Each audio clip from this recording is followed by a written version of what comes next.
At the State House in Annapolis, there are plenty of photos on display highlighting the memorable moments of Larry Hogan's time as governor. You have President Obama here, you have former President Trump here. But one in particular easily stands out. I mean, this is the biggest thing in your office right It now. is the biggest It's hard thing. to miss it. Hogan says this moment in 2015 changed how he would govern. Not even 5 months after taking office, the governor was diagnosed with aggressive stage 3 non-Hodgkin's lymphoma. I didn't know I was going to be alive, frankly, at the time. He started playing Live Like You Were Dying by Tim McGraw after leaving the doctor's office. Coincidentally, Hogan met McGraw shortly after at a benefit concert and told the singer his story. I'm very swollen from the chemo. Yeah. I'm crying. People are crying, they're singing, and then I kind of, barely make it out to my vehicle. I'm limping out of there, and he hands me this guitar. To Governor Hogan, Live Like You Were Dying. Hogan decided to stay in office. I did not even do nothing. Even with tension still high in the state following the riots in Baltimore just weeks prior. I was in the hospital 24 hours a day. I was running the state out of the hospital with chemo things attached to me.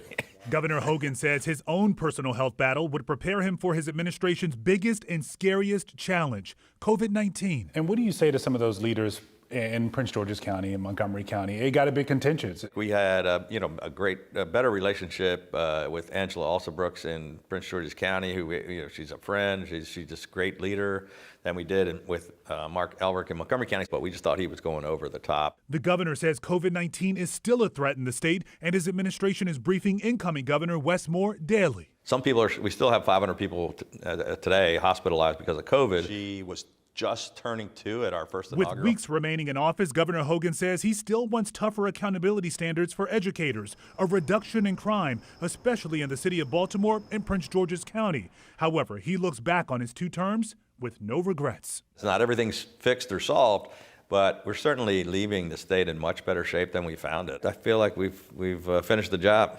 So with that said, why aren't we looking at a Republican governor succeeding you?